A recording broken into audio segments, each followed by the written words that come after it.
We're back on the SportsMax Zone and we're continuing to talk football. Former Trinidad Tobago international Angus Eve has been named interim head coach of the Soca Warriors following last Friday's dismissal of Terry Fenwick. The 49-year-old Eve replaces Fenwick, who was fired a week after T&T's failed quest to reach the second round of the CONCACAF World Cup qualification. Now, Eve says he is grateful for the appointment.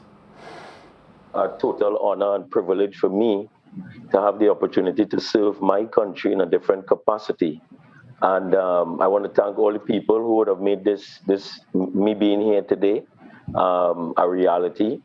I want to thank God, my parents, and everybody who would have contributed in my life some way or the other in my footballing career, and that's my life on total. And my total aim here is to try to help us to come out of a very trying and difficult time in football.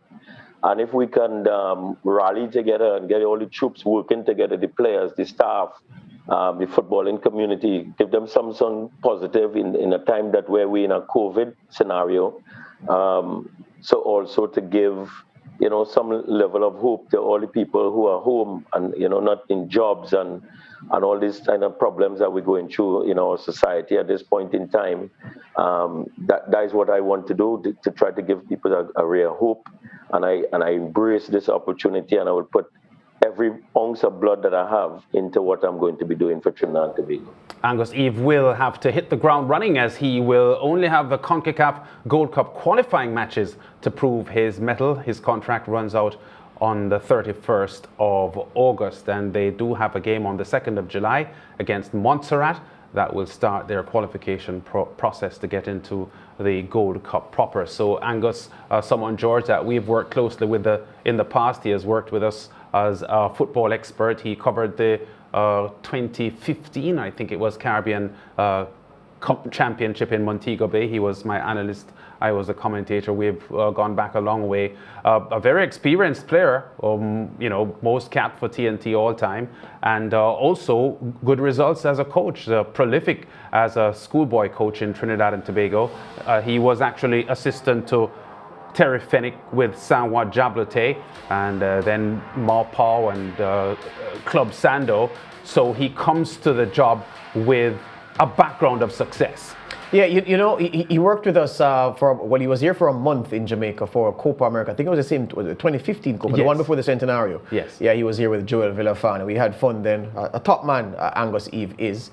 And perhaps it is because of a relationship bias why I myself have really been keen for him to get a job such as this. I mean, when Dennis Lawrence was there, I thought Dennis Lawrence, given the right tools, could have done a good job. But we know how that story ended. And I've been wanting Angus Eve to get a crack at the big times with T&T's Soca Warriors since then. He has that chance now. It's an interim job. The task ahead of him, his job has been cut out. He knows exactly what he has to do. He knows what success will be. He knows how it will be measured. So he just now has to go and do it in very, very difficult circumstances. And I wish him all the best. A guy who has notoriously sweaty palms, but he has a firm grip on his football, and I really hope the best for him. It gives me the chance, Lance, before we break, yes, to say this though, that as much as people are looking on at the Terry Fenwick situation and the normalization committee and the failed attempt by T&T to qualify for the World Cup, some people are extracting mirth from the situation. I'm not, because I am acknowledging that Terry Fenwick was dealt a very, very difficult hand.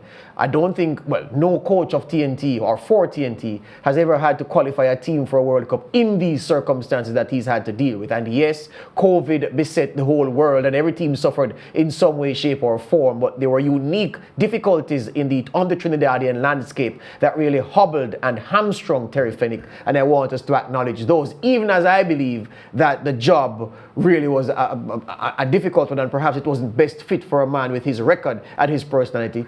Fact is fact. He had a very, very difficult hand to play, and not many people, I can't think of not many more people who would have gotten a different result given the set of circumstances that confronted him as he tried to get T&T to the next phase of qualification. But that's old news.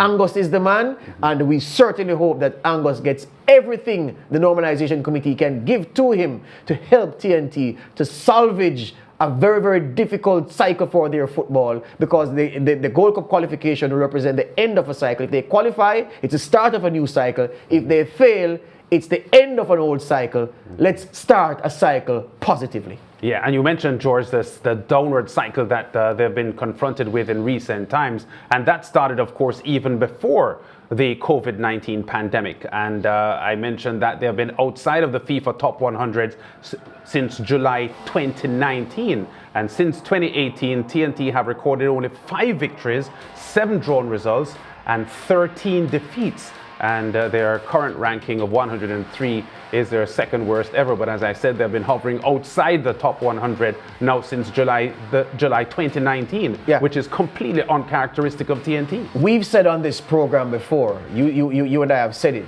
that the crop of T&T players that I've seen, perhaps over the last 4 years, is the worst set of footballers I've ever seen in the history of T&T football.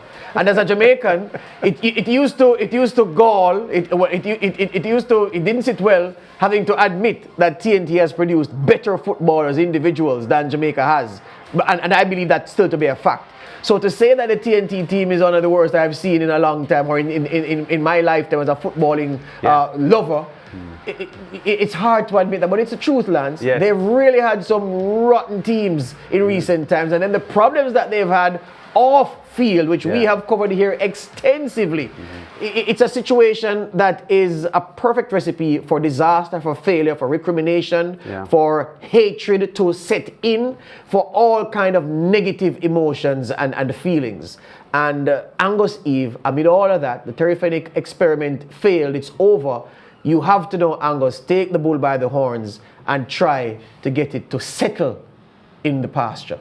Tough job for Angus Eve, and as a player, we must make the point too that he had played with some of Trinidad and Tobago's finest: Dwight York, Russell Latapi, David Nakid. Yes. So these are the players that he played with for T&T. So he knows the job he has at hand at the moment, because there's no player in T&T at the moment playing football that, measure up to the quality that we just mentioned. Tune into the SportsMax Zone on Wednesday and watch Angus Eve. He'll talk about the task ahead of him and the Soca Warriors. Back with more on the Zone after this.